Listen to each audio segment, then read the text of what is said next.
Hey beautiful people, welcome back to Angelic Embrace, where we document and narrate the glorious and life-changing near-death experiences sent in by you guys. It is greatly appreciated. So sit back, relax, know that you are loved, and let's get into today's near-death experience story. Consider subscribing and watching to the end to find out what happens. A few days before Christmas, I was wandering around Walmart with my mother. My lips became swollen, my feet began to quiver, and my hands began to swell, and I recognized it as an allergic reaction since I had asthma and allergy problems as a youngster. I urged my mother to go to the pharmacy and get me some allergy medication. I believe I asked for Benadryl in the hopes that it might alleviate my problems, and I told her I was going to the vehicle to attempt to relax. When I arrived to the car, I sat down and began to feel increasingly uneasy. Certainly, my mother was unaware of the gravity of the situation, and the store was quite packed due to last-minute Christmas shopping.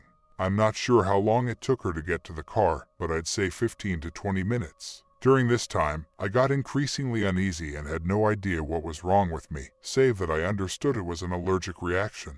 As time passed, I became increasingly certain that I was soon to die. I grew terrified and tried to relax since I was losing my capacity to breathe.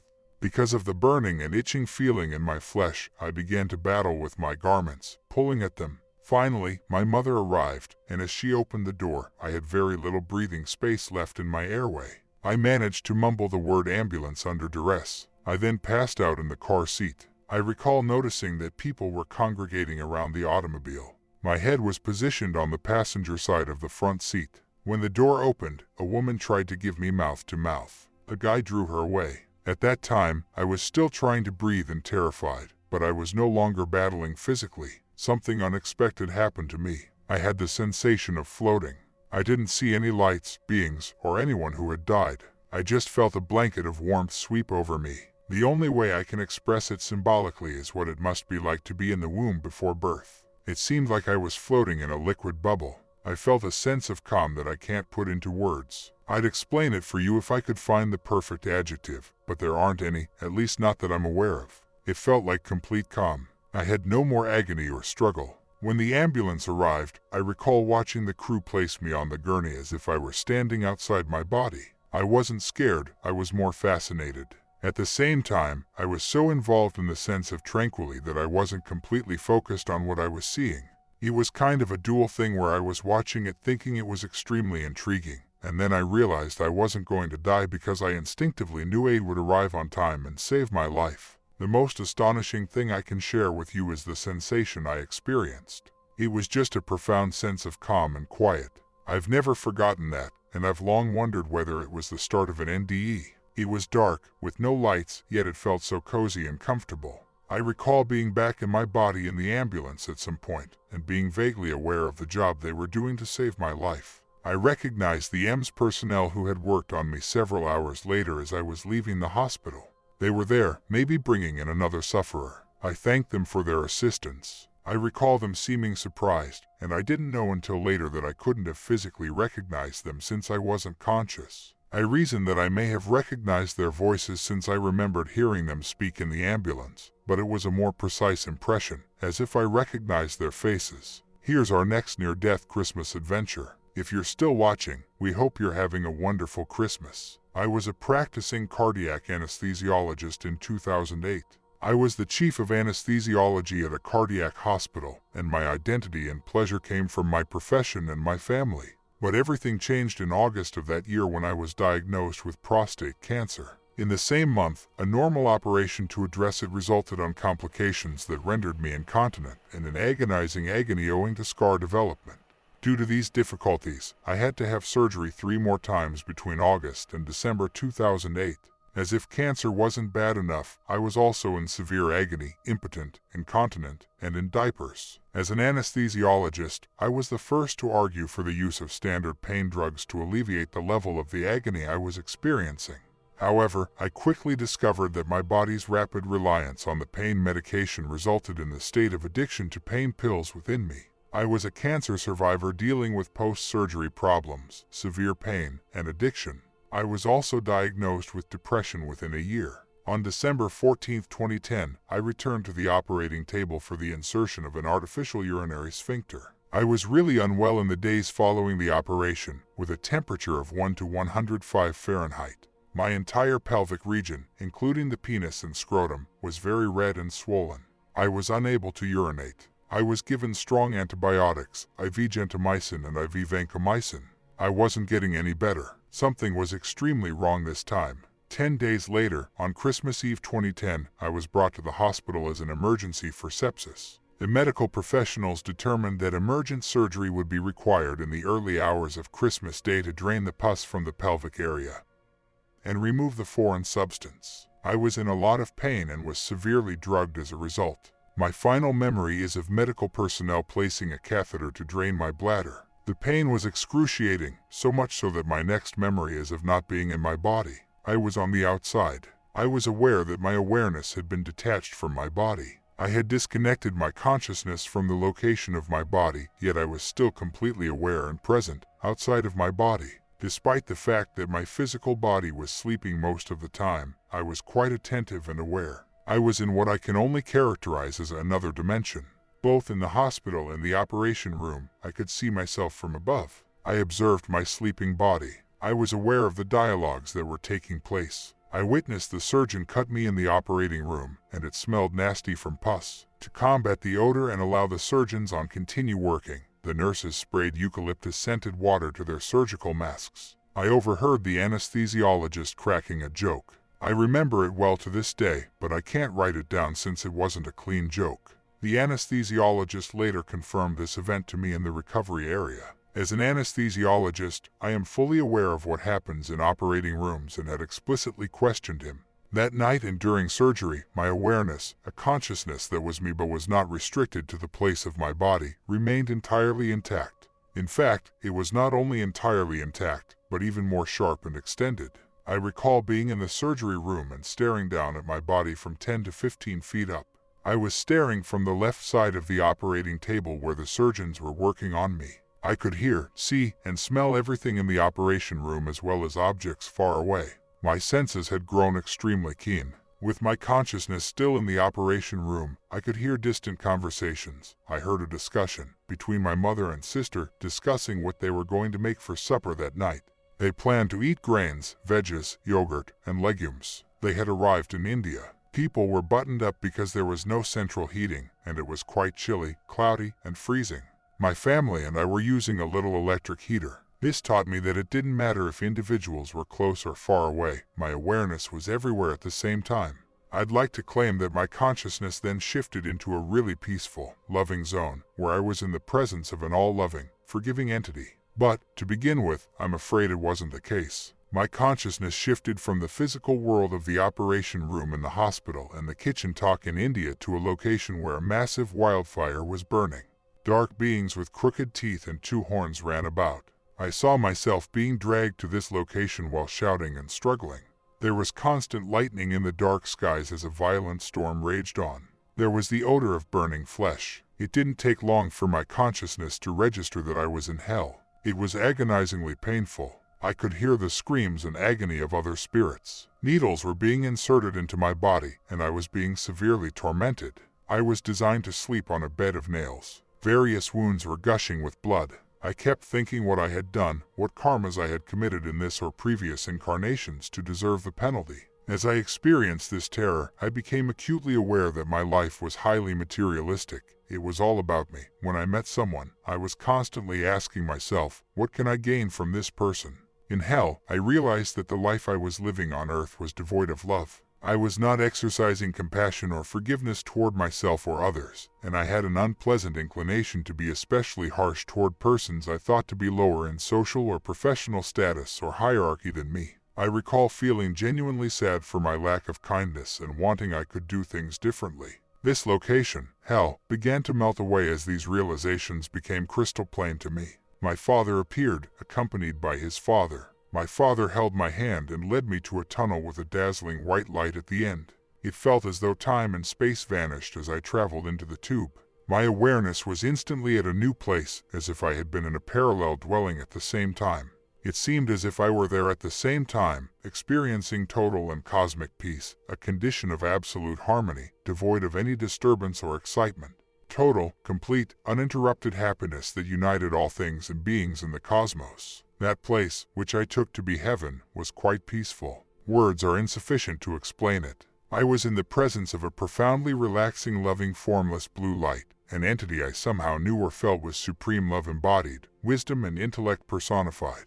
Then I was back in the tunnel, following my father's example. I was able to glimpse my past, present, and future. I saw myself in a former life that I had previously seen during a past life regression session with Dr. Brian Weiss. I saw myself as an Indian prince in medieval times, ruthlessly beating the poor. I also imagined myself as an Afghani poppy farmer 200 years ago, hooked to opiates from the poppies he harvested for a wage. My father guided me down the time tunnel, and a powerful realization swept over me that I was repeating behavior from earlier lifetimes in my current life, being unloving to others less fortunate than me, abusing my material wealth and social prestige, and becoming addicted to pain relievers. As this realization went over me, another wave of realization washed over me. If I lived again, I would have to entirely break these patterns and live differently. My father spoke to me as I walked down the time tunnel, these somber facts revealing themselves to me. When I say talked, I mean spoke non-verbally.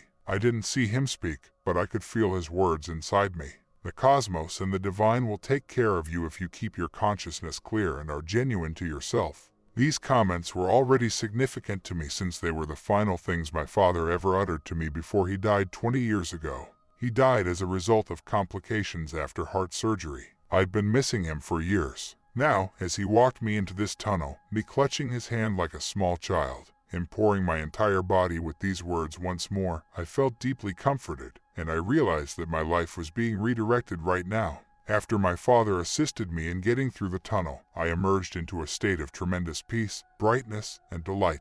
I was visited by two angels who looked like young guys, exuding fire and light, full of vitality, passion, and love. They interacted with me non-verbally and introduced themselves as Michael and Raphael. They claimed to be my guardian angels. This corroborated what an angel therapist had informed me during an angel therapy session a few years before to this event, an experience that I had been suspicious about up until now. The angels now led me through the numerous aspects and levels of this lovely sight. I was in a field. There were rose fields of all colors, mountains, and a clear crystal water stream running. The air was cool and relaxing, flowing slowly. The scent in the air was delicate and delicious. I could hear a quiet chant, as though in the distance but also totally audible, once again, far away but extremely clear to me. The angels appeared to be educating me on the nature of higher awareness. They taught me that they were helpers, that there was still some form at their level of awareness, but that there was a level of consciousness that was absolutely formless, the highest level of consciousness. They told me that there was no form at the highest level of awareness, only an all-pervading force, a tremendous entity of energy of pure love, and that this pure, unfettered consciousness was essentially the fundamental reality, the underlying fabric, of everything in the universe. The highest level of awareness is essentially the energy of pure love, and this is the creative power of the entire world, the entire cosmos. As my consciousness received and comprehended this, I found myself instantly engulfed in the formless, shapeless blue light. The light being began speaking to me, but I heard it as though via a soft wind whispering in my ear. The light being appeared to be dispersed across this dimension.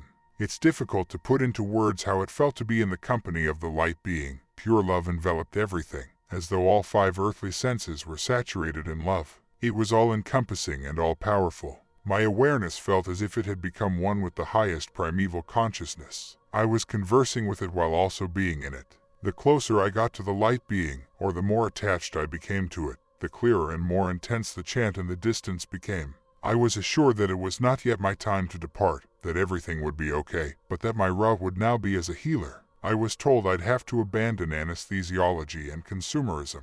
Now is the moment to be a healer of the soul, especially of soul ailments, energy body disorders, addiction, depression, chronic pain, and cancer, it said. I was informed that the reason I had to go through the sicknesses that had befallen me personally was so that I might have empathy for others and understand what it was like to be in their shoes. The light being showed me visions of my future, creating excellent books to aid others, speaking to greater crowds, and assisting a large number of people. This was a great surprise to me. I was an anesthesiologist who preferred not to interact with patients. Actually, I was terrified of public speaking and avoided it at all costs. If it had been up to me, I would have happily remained being an anesthesiologist. It was my passion, and I was extremely excellent at it. I didn't see many people, but I was the most in-demand anesthesiologist in the region where I resided. My employment provided me with a way of life that I had grown to like and connect with. I could see now that I had not been a sympathetic guy, but I had been extremely well off, and I had enjoyed in that up until now. The financial security it provided, along with the fact that I adored and excelled at my job, meant that if it were up to me, I would never, ever consider leaving that position. But here was this amazing, immensely loving, knowledgeable, and peaceful light being telling me that my life had to change and that I was being given back life only to live it differently. I felt no apprehension or resistance to what was being revealed and presented to me. I mean, how could I?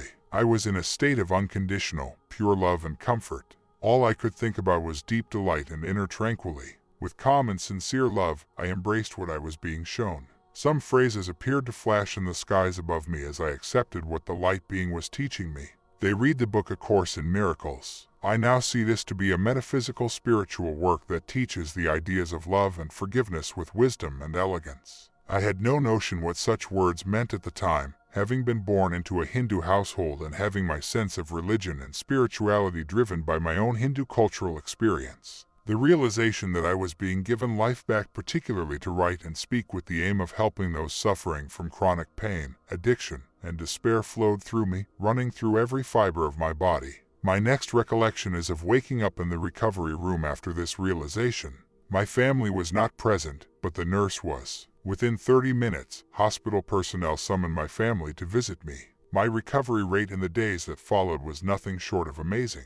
My sepsis and infection were nearly healed within 72 hours, much to the surprise of the medical team, and I was discharged. Within days, the inflammation and pain in my pelvic area had lessened dramatically, and it would be completely gone within months. Surprisingly, I left my work 3 weeks after being released from the hospital, and never returned to the medical atmosphere again. As a result of this experience, my entire world changed very quickly, with lifelong consequences for my entire family. We decided to downsize from a 10,000 square foot house into a modest home. I started volunteering and looking for opportunities to perform seva for others every day. I switched from a Mercedes to a Toyota Camry hybrid. Prior to the Mercedes, I had a Hummer, and my friends and I now joke that my life physically and figuratively changed from Hummer to hybrid. The despair that had plagued my life for years before to this encounter has vanished, and, most intriguingly, my addiction to pain medicine has been fully destroyed.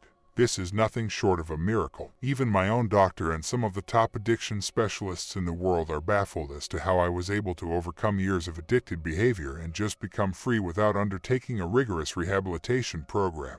I was able to have my incontinence repaired 8 months after being granted a second shot at life, leaving me pain-free and finally free of the need to wear adult diapers for the first time since August 2008.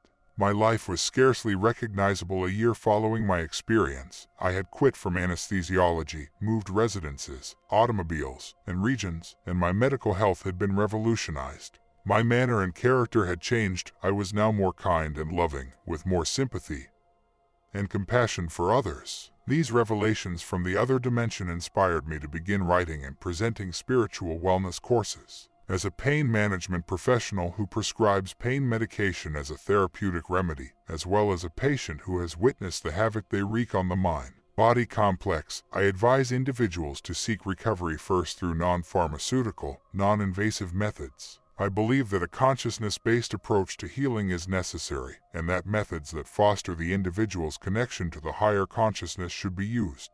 I released my first book on spiritual healing in October 2012, 22 months after my excursion to the other side.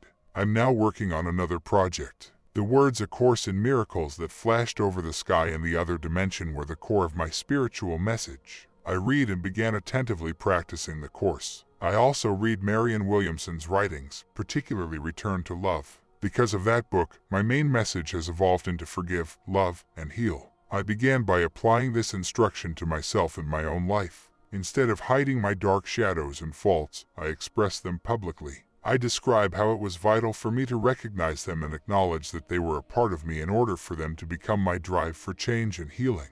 I do this in the hope of inspiring others to do the same. Most significantly, my entire perspective has shifted. I am filled with a desire to assist, to be of service, and to have my voice heard in order to assist people in healing.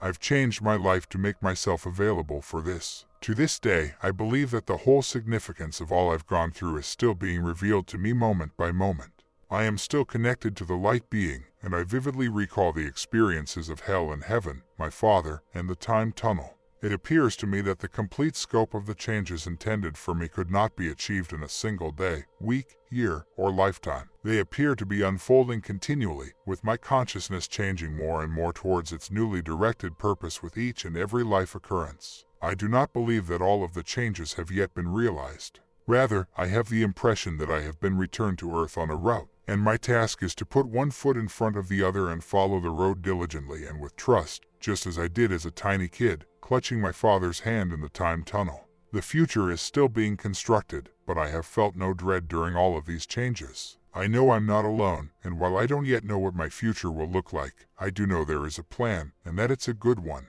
I used to put people to sleep in my previous life. Now I'm waking them up, and I've awoken as well.